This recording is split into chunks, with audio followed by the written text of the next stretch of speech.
Ədədləri təkrarən öz-özünə vurmaq üçün tam üslü qüvvət düsturlarından istifadə olunur. Məsələn, burada 9 dəfə 4 öz-özünə vurulur. 1, 2, 3, 4, 5, 6, 7, 8, 9.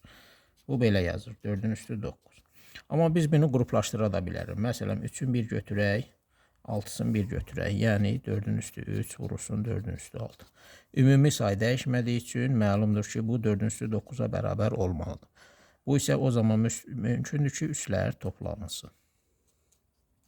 Üslər toplanır. Başqa cür qruplaşdıraq. Məsələn, 2-sini 1 götürək, 7-sini 1 götürək. 4-ün üstü 2, vuraq 4-ün üstü 7. Ümumi say 4-ün üstü 9 olduğu üçün məlumdur ki, 2 ilə 7 o zaman 9 olur ki, onlar toplansın. 2-nin üstə gəl 7. Bax da başqa cür qruplaşdıraq. Məsələn, deyək ki, 6-sını 1 götürək, yuxarıda götürmüşdük, 4-ün 1 götürək, 5-in 1 götürək, 4-ün 1 götürək. 4-ün üstü 5 vurursun, 4-ün üstü 4. Yenə məlumdur ki, 9-dan olmalıdır, o zaman biz üsləri toplayırıq. Beləliklə, A ədədini M dəfə öz-özünə vurub, sonra M dəfə də öz-özünə vursaq, bunu üsləri biz toplamalıyıq. Eyni oxşar qayda bölmək üçün də doğrudur. Məsələn, 6 dənə 5, 4 dənə 5-ə bölünür. İxtisar edirik bunları. Qalır 5-in üstü 2. Sən demə 1, 2, 3, 4, 5, 6. 5-in üstü 6-nı 1, 2, 3, 4, 5-in üstü 4-ə böləndə sən demə üslərin çıxmaq lazım imiş.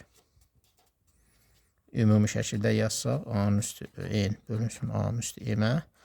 O zaman doğrudur ki, üslər çıxılır. Bəzən elə halda mümkündür ki, təkrar vurmada qruplaşdıraq. Məsələn, bunları 3-3 qruplaşdırsaq, 7-nin misillərin, 7-nin kubu, bu hər biri 7-nin kubudur. 7-nin kubu, 7-nin kubu, bu 4 dəfə təkrar olunur. Amma ümumi say 12 olduğu üçün, demək 3, 4-ün 12. Demək, üsləri biz bir-birinə vurmalıyıq. Başqa cür da qruplaşdıra bilərik. Məsələn, deyək ki, 2-2 qruplaşdıraq. 1, 2, 3, 4, 5, 6, 7, 8, 9, 10, 11, 12. Hər biri 7-nin kvadratıdır. Demək, biz 7-nin kvadratını 6 dəfə qruplaşdırılır. Məlumdur ki, üslər vurulmalıdır. Beləliklə, A-nın üstü, E-nin üstü M üslərin hasilinə bərabərdir.